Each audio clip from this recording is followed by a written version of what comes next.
주셔서 감사드리고 예수님의 이름으로 기도드립니다. 아멘. 자, 오늘 이 두 절의 말씀을 통해서 우리가 사회에서 일은 어떻게 해야 되는가 하는 내용을 함께 나누도록 하겠습니다. 종에 대한 내용이 나옵니다. 지금까지 저희가 연배가 높으신 남성분들, 연배가 높으신 여성분들, 그리고 젊은 여성들, 젊은 남성들에 대한 얘기를 함께 나누었습니다. 그리고 그 모든 내용의 가장 마지막에 사회상이 반영되어 있는 내용을 보게 됩니다. 여기 보면 상전이 나오게 됩니다. 그리고 종들이 나오게 됩니다. 오늘날에는 그 상전과 종이 표면적으로는 없는 것 같지만 사실상으로는 있다고 봐도 무방합니다. 네, 사회에서 일종의 그 직급이 있는 직장 가운데서 이런 구조가 존재합니다. 그리고 인정할 수밖에 없고, 우린 거기에 대해서 어떻게 우리의 마음과 생각과 말과 행동을 조절해야 되는가 하는 것을 생각을 할 수밖에 없습니다. 그리고 여기에 대해서 다양한 내용들이 존재합니다. 근데 그럼에도 불구하고 오늘 하나님 말씀에 보면 종들은 이렇게 해야 된다, 특별히 일하는 사람들이 이렇게 해야 된다 하는 내용을 말씀하고 있습니다. 종들은 상전들에게 범사에 순종하여 기쁘게 하고 거슬러 말하지 말라라고 일단 말씀하고 있습니다. 여기 보면 일단 처음에 하나님께서 말씀하시는 관계는 위에 있는 상전의 관계가 있고, 또 내가 종의 입장이 있다면 또 그 내용을 바꿨다 할지라도 내가 상전이고 내가 종을 일종의 함께 데려가고 있는 입장이다 라고 생각한다면, 이런 관계 내에서 종들은 내가 데리고 있는 사람들은 순종하게끔 가르치라는 것입니다. 순종하게끔 하라. 네, 이게 참 쉽지가 않습니다. 시간이 가면 갈수록 회사 내에서도 직급에 대한 명칭이 사라지게 되고, 그리고 좀 더 자율성을 주장하고 이런 것들이 많이 있는데, 어떤 경우에는 좀 헷갈립니다. 기업에서 광고하는 내용을 보게 되면 자율성을 존중하고 독립적으로 하고 뭐 그런 내용들을 하긴 하는데, 막상 직장 내에 들어가 보면 기업의 내용을 제가 요즘 들어 다 할 수는 없지만 그래도 계속 그럴 수 있는 건 아니에요. 네, 항상 뭔가 순종을 했으면 좋겠고 거기에 대해서 따랐으면 좋겠고 뭐 그런 내용들이 있습니다. 그래서 외부적으로 광고한 내용은 굉장히 자유로울 것 같은데, 독립적일 것 같은데 사실은 들어가 보면 어떤 의미에선 더 순종해야 되는 그런 관계가 강조가 되고 있습니다. 또 그런 사람들이 승진을 하는 것 같기도 하고요. 그런 면에서 볼 때 성경 가운데 있는 말씀의 진리임을 우리가 믿기 때문에 이 말씀에 순종하면 하나님께서 우리가 맺고 있는 모든 직장에서의 관계나 또 사회에서의 관계도 잘 되게 하실 것을 믿습니다. 첫 번째는 범사에 순종하게끔 만들어라 라고 말씀하고 있습니다. 이 말씀이 쉽지는 않은데 하나님 그렇게 하여 주옵소서 하고 저희가 기도해야 됩니다. 사람들이 그냥 저희가 말만 보고 행동을 보고 아는 것 같지만, 성경에 있는 또 다른 놀라운 말씀은 성경에 근거한 관계는 영혼과 영혼이 마주 대한다는 것입니다. 영혼과 영혼이 마주 대한다. 일에 대한 어떤 관계로 만든다고 해도 딱 사람 만났을 때 우리가 영적인 존재이잖아요. 그래서 별로 말을 하지 않아도 내가 이 사람과 지금 마주보고 있고, 이 사람과 대화하고 있고, 이 사람과 뭐 밥을 같이 먹고 뭘 함께 한다고 해도 영혼과 영혼이 마주되어 보는 거기 때문에, 아무리 뭔가 속이려고 해도, 뭔가 말로 그 다른 말을 하려고 해도 하나님께서 사람에게 주신 첫 번째 그 능력 중에 하나가 그 영혼을 알아보는 것이고, 두 번째는 그 마음과 마음이 대해 보는 것이기 때문에 그냥 알아봅니다. 그런데 이런 관계상 가운데 있을 때 이 사람이 나한테 순종하려고 하는구나, 그게 아니구나 하는 것을 그냥 알게 됩니다. 또 하나님께서 이를 통해 저에게 주신 능력 가운데 하나가 양심입니다. 로마서 1장 말씀 가운데 보면 양심에 대한 말씀이 있는데, 예수 믿는 사람들은 예수님 믿고 나서 예수에 대한 소식을 듣고 나서 구원을 받게 되지만, 예수 안 믿는 사람들은 어떻게 구원받아요? 그 예수님에 대한 복음을 못 들은 사람들, 예수님께서 이 땅에 오시기 전에 태어난 사람들, 죽은 사람들은 어떻게 구원을 받아요? 라는 신학적인 질문을 던지면, 로마서 1장에 나와 있는 말씀을 근거로 하나님께서 주신 양심에 따라서 구원을 받는다라고 설명을 하는 게 정답입니다. 그런데 이 양심은 구원받기 위해서 쓰이는 거기도 하지만, 이 양심을 통해서 본인도 돌아보고 나와 얘기하고 있는 사람의 영적인 상태로 감지할 수가 있다고 합니다.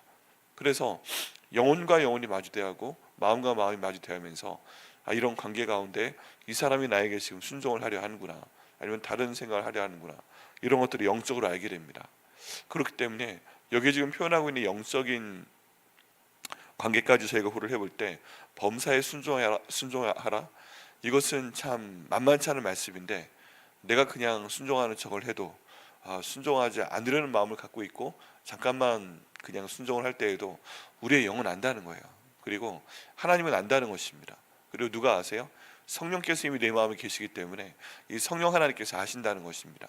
근데 여기 나와서 있는 말씀, 순종하여이긴 한데 그 앞에 있는 범사에라는 단어가 있잖아요. 이 단어가 굉장히 중요하고 무서운 단어입니다. 여기에 이 범사에라는 단어는 모두 한 가지 개별적인 일을 말하기도 하지만 마음가짐부터 순종하려는 마음을 가지고, 또 설령 내 주인이, 여기 보면 그 조건이 달려있지 않아요. 조건이 그 상전이라고 되어 있는데 믿는 상전이라고 되어 있어요? 그냥 상전이라고 되어 있어요? 그냥 상전이라고 되어 있어요. 네, 예수님 믿지 않는 상전이라도 범사에 순종하라 라고 말씀하고 있는 것입니다. 예를 들어 구약 성경에 부모를 공경하라, 부모에게 순종하라, 십계명의 5계명을 말씀을 할 때 믿는 부모에게 순종하라고 돼 있어요? 아니면 부모라고 돼 있어요? 부모라고 돼 있습니다. 네, 믿는다는 전제가 없는 거예요. 그래서 지금 내 부모님이 설령 예수님 믿지 않아도, 그냥 예수님 믿지 않는 생각을 하고 말씀하고 행동을 하셔도 그 마음 가운데 진심으로 공경을 해라.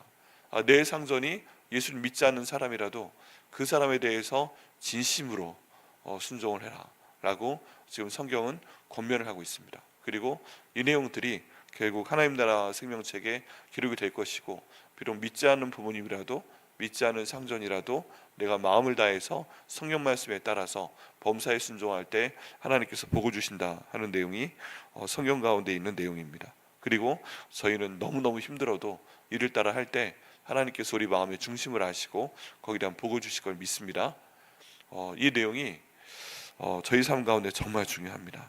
네, 그리고 기쁘게 하고, 오히려 그 어려운 상황이라도 순종하고 기쁘게 하라라고 이야기하고 있습니다. 근데 여기는 기쁘게 하고는 그냥 말 한두 마디를 가지고 하는 게 아니라, 이 사람이 하나님과 함께, 하나님께서 함께 하시는 사람이구나. 그리고 지금 상종과 종의 관계잖아요. 일의 관계잖아요.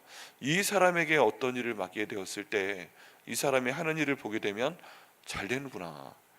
근데 이 사람의 마음가짐, 이 사람의 능력도 있는데 하나님이 이 사람과 함께 하시기 때문에 이 사람한테 맡긴 일이 잘 되는구나. 이 사람이 나와 함께 있는 게 복이구나. 야, 내가 하나님 믿지는 않지만 감사하다. 참, 이 사람이 나와 함께 일하는 게 기쁘다. 이런 마음을 들게끔 해야 된다는 것입니다. 거기란 대표적인 예가 요셉이죠. 요셉이 이집트로 팔려가서 하나님의 뜻 가운데 시위대장 보디발의 집에 가서 처음부터 가정총무를 맡은 게 아니었잖아요.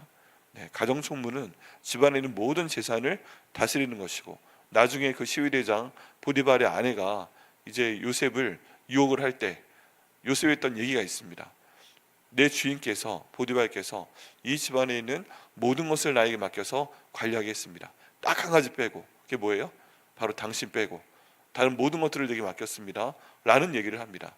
그 위치에 대해서 요셉도 알고 있고 그 집안 사람들도 알고 있고 보디발의 아내도 알고 있고, 당연히 보디발은 알고 있는 상태입니다. 근데 이게 좀 뜯어서 생각을 해보면 말이 되질 않아요. 왜냐하면 이집트는 그 당시 최고 문명권에 있는 나라였고, 시위대장 보디발은 굉장히 높은 신분에 있었고, 이 사람이 감옥에 넣는 사람들도 정치범만 넣고 있었잖아요. 그런데 나름대로 굉장히 엄청난 규모를 갖고 있는 그런 가정인데, 요즘에 회사 하나라고 해도 이상하지 않을 정도인데, 어디에서 온지 모르는 그냥 유대인 꼬마 하나가 들어와서 일하는 것을 보니까, 야, 이게 얘가 일하는 것 같지가 않아. 하나님이 함께 하시는 거구나. 하나님이라고 굳이 하지 않아도 얘가 믿는 그 이스라엘의 야훼 하나님이 얘와 함께 하는구나, 이걸 느꼈기 때문에 보디발의 마음이 기뻐서 이제 이 요셉을 가정의 총무로 임명한 것을 볼 수가 있습니다. 하나님이 함께 하시는 사람이 나와 함께 있어서 일을 해주면 고맙죠, 기쁘죠. 이런 상태를 말하고 있는 것입니다. 그래서 저희는 사명감을 가지고 이렇게 될 수 있도록 하여 주옵소서 하고 기도해야 됩니다.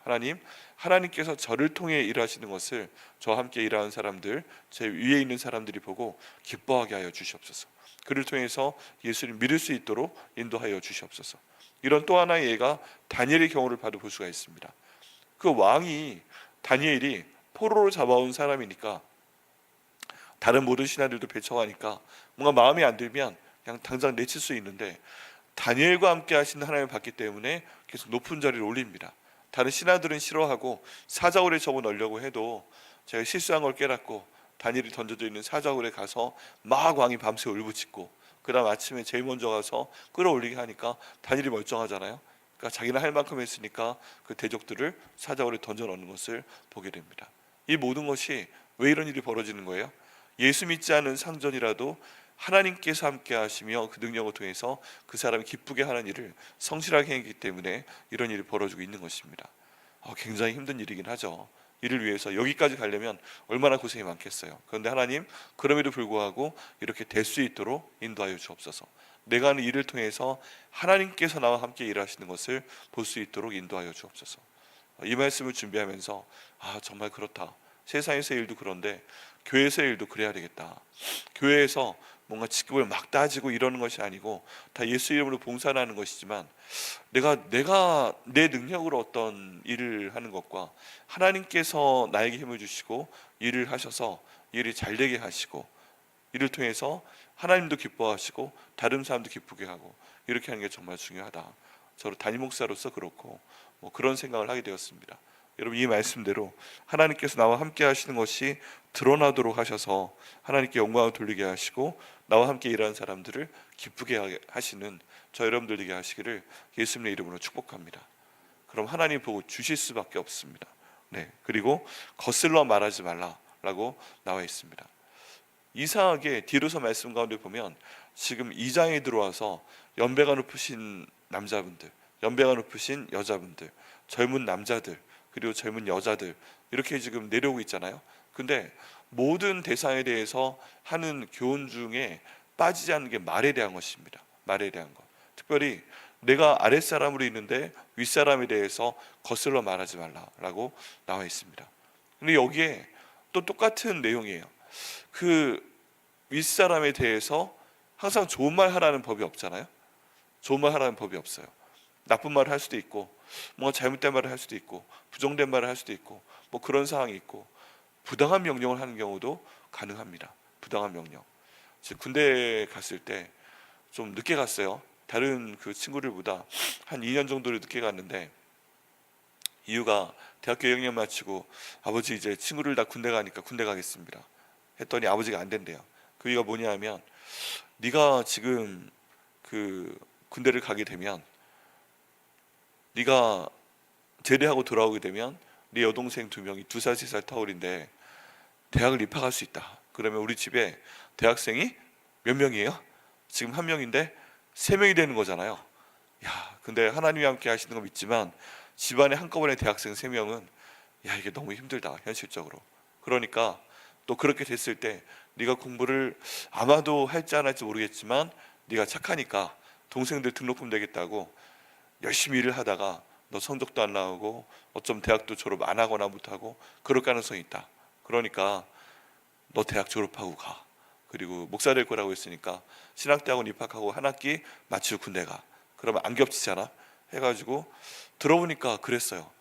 그래서 그때 생각했던 내용은, 친구를 다 군대 가기 전에 했던 얘기대로, 지금 군대 가야 되니까 여자친구 사귀면 고무신 거꾸로 신을까 봐 걱정되니까 다녀와서 사귈 거야 하고서 어떤 애들이 1학년 마치고 가고 어떤 애들이 2학년 마치고 가고 그랬는데, 저도 그래야지 하고 다녀와서 여자친구 했는데 대학원 1학기까지 마치고 가게 됐습니다. 순종을 하고.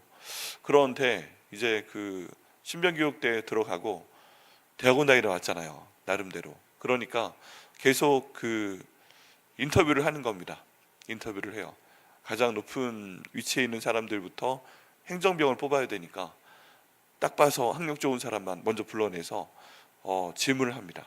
근데 그 한 인터뷰에서 이제 딱 갔더니 좋은 데였어요. 그 높은 위치에 있어요. 그리고 정말 그 딱 행정일을 보는 그런 그 자리였어요. 그런데 딱 인터뷰하는 장교가 야, 너 구약번이야? 네 그렇습니다. 그러니까 변하게 해, 나도 구약번이야. 우리 친구야. 그러더라고요. 신병 때 겁이 없잖아요. 그러니까 살짝 웃었죠. 그랬더니 이 자식 봐라 웃네. 그러더니 너를 뽑을까 말까 지금 생각 중인데 한 가지 질문을 하겠다 라고 얘기를 하는 거예요. 긴장하고 딱 기다렸죠. 근데 그 한 가지 질문이 뭐였냐면 부당한 명령을 내리면 복종하겠나 였어요.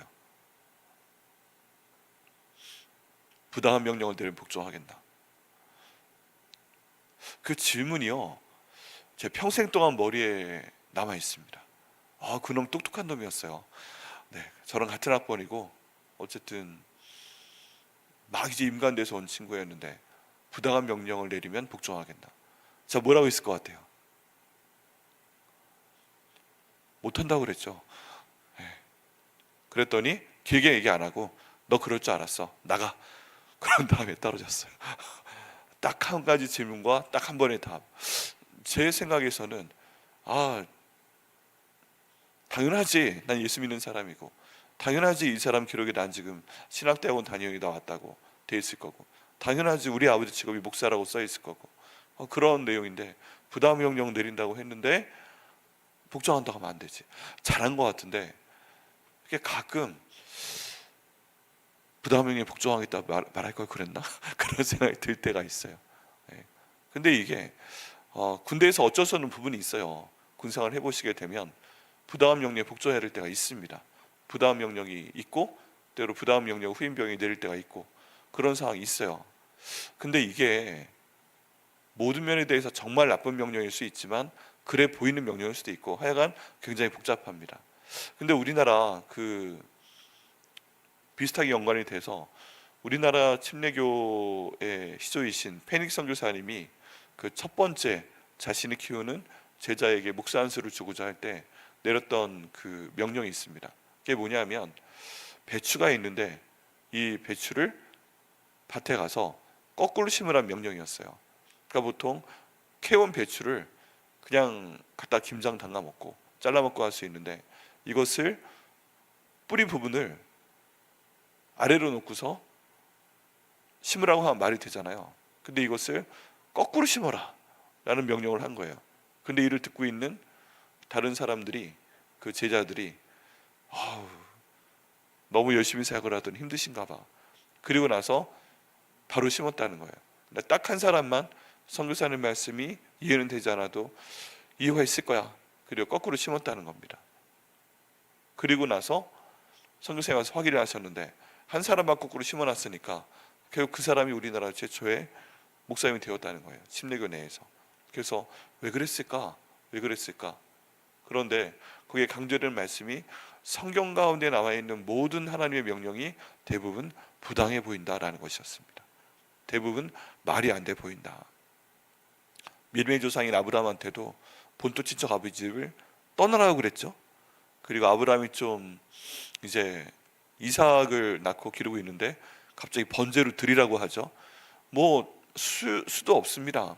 부당한 명령을 하는 거 보면. 그런데 그 명령에 대해서 뭐라고 거슬러 생각은 모르겠는데 거슬러 말하지 아니하고 일단 거기에 대해서 복종하려는 순종하려는 태도를 보였을 때 하나님이 그걸 보시고 아브라함을 믿음의 조상으로 삼으시고 아브라함에게 복을 주시고 그 명령에 순종한 10대 소년이었을 이삭에게도 복을 주시고 이런 일이 생겼다는 겁니다.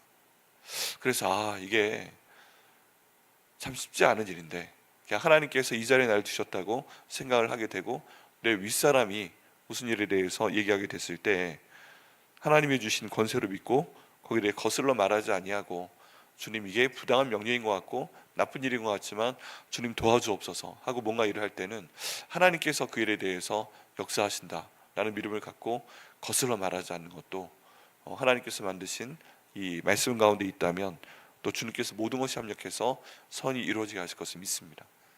참 쉽지 않은 일인데 여기에 대해 사람의 지혜가 필요한데 성경적인 관점은 거슬러서 말하지 말라라고 얘기하고 있습니다. 어렵습니다. 쉽지 않습니다.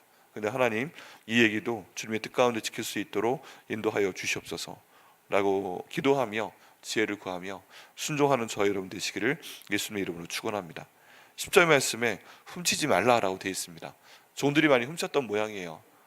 그런데 이것도 하지 말라라고 얘기하고 있고, 돈도 있고 물건도 있고 여러 가지가 있겠는데 이게 내 것이 아니고 하나님께서 이 주인에게 주신 것이면 내 게 아니까 훔치지 말라라고 하는 말씀에 순종하는 건 당연합니다. 그리고 오히려 모든 참된 신실성을 나타내게 하라. 보여야 되는데 모든 참된 신실성을 나타내게 하라. 속으로 가지고 있는 것도 있지만 결국 성실하게 눈에 보이게끔 모든 일을 잘해 놓으라는 것입니다. 이럴 때 왜 그렇게 해야 되는가? 그 목적이 있는데 이는 범사에 우르고자 하나님의 교훈을 빛나게 하려 함이라라고 말씀하고 있습니다. 그러면 위에 있는 이 예수 믿는 상전이라도 그렇지만 예수 안 믿는 상전이라도 내가 나쁜 얘기하고 나쁘게 대하기도 하고 이렇게 하고 있는데 왜 그렇게 내가 하는 얘기에 범사에 순종해? 그냥 내가 봐도 네가 나를 순종하는 거 알겠어. 왜 그러는 거야? 좀 이해가 안 되네. 이렇게 항상 잘 되지? 기쁘게 되는데 이게 이런 이유가 뭐가 있는 거지?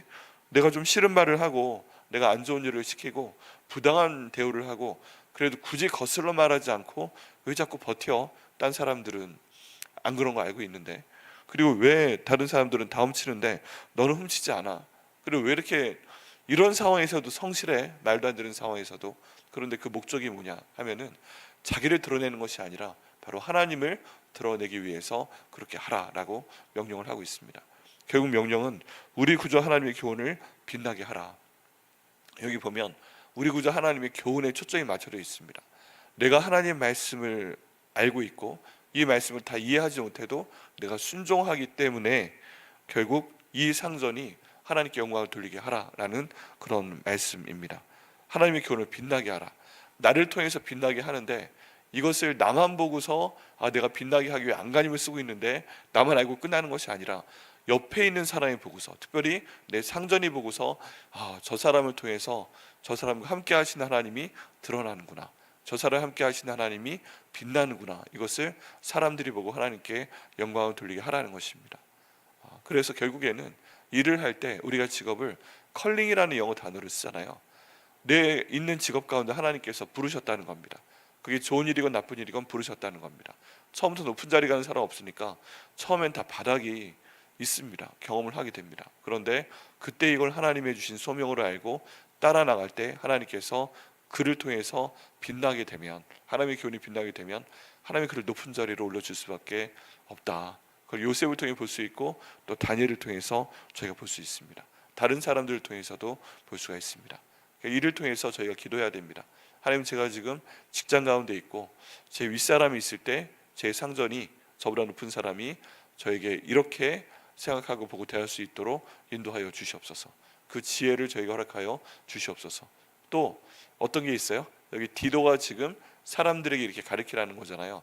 내 아랫사람이 있을 때도 성경 말씀에 근거해서 이렇게 할 수 있도록 기준을 알려주고 거기를 가르쳐야 된다는 것입니다. 요즘에는 뭐 높낮이가 없어 하고서 편하게 이렇게 하는 건데 편하게 하는 게 아닙니다. 이게 기준이다 하고 알려주는 것도 필요합니다. 또 하나, 우리 중보기도 대상인데요, 우리의 자녀들, 우리의 가족들 가운데 직장 생활을 합니다. 또 조직사회 가운데 들어 있습니다. 그렇다면 이 일에 대해서 하나님 지혜롭게 이 말씀을 알고 순종할 수 있도록 인도하여 주옵소서. 그래서 하나님께서 두신 그 부르심, 천직, 컬링의 자리에서 하나님께 크게 영광을 돌리고 하나님의 교훈을 잘 지켜서 하나님께 복을 받는 저희 사랑하는 자녀들, 또 가족이 될 수 있도록 인도하여 주시옵소서 라고 기도할 때 하나님께서 저에게 큰 복을 주실 것을 믿습니다. 오늘 말씀 통해 기도하시고 이 복을 받으시는 저 여러분 되시기를 예수